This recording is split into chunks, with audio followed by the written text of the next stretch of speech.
ground on one side. Okay, put it back in your pocket. We'll make a video of it. You can watch it on YouTube. Woo! Here, this is happening. This is behind the scenes right now. All right, what's going on, Brad? Well, we have a customer here that says he's about to challenge me, and I see his knife, so let's get started. I'm about to challenge him. Okay, and then say everything you said the first time. Chisel ground, only ground on one side. Yep. And what do I do with it? Yeah, what do you do with I'll it? show you. See how sharp you can get. All right, so let me look. In the first place, it is actually sharpened on both sides, because see, this has a tiny, tiny bevel.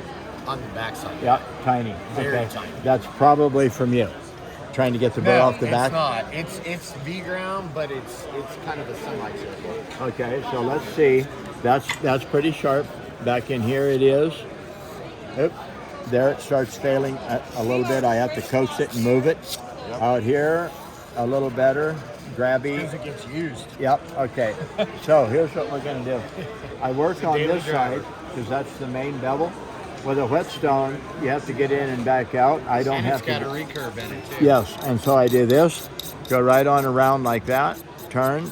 Come right on around out to the point. Match the bevel that it was sharpened at to start with.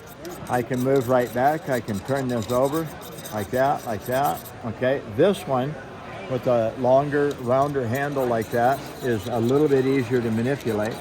Go right on out here, and then I'm going to keep this pretty flat and just go like this, because all I'm doing now is taking the burr off the back, take the burr off the front, the back, and I'm just touching that blade. So now we have that. We're going to have to work. That's actually pretty sharp out there, but I'll work on it a little more. It was bad in there. Now it's not. So we'll do this just a little bit, right on around. I'll come back this way, that way, out this way, like this, like that.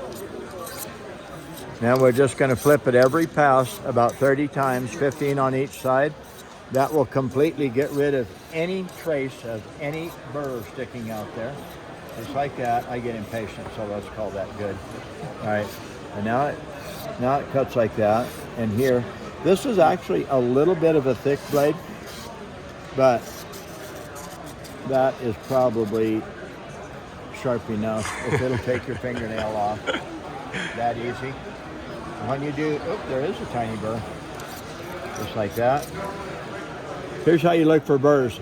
See how that doesn't grab? Right, yeah. See how that grabs? That microscopic burr is over there. So I'm going to have to work just a little harder to get rid of the burr. And that's why it isn't cutting like I thought it would. So I'm going to press just a little harder. And let's try. That's a lot better. So we do this. Oop, a little burr over here. See how that's not? That's how you check for burrs. See how it grabs? It won't let loose.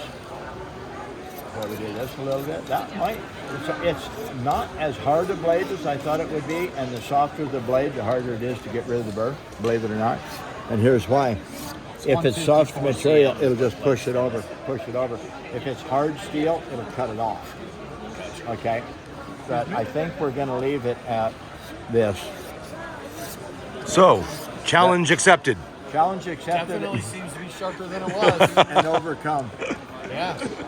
This is Brad Buckner, sharpensbest.com. Go to YouTube, sharpensbest.com. Check out our products. Buy something or I'll haunt you forever. See you later.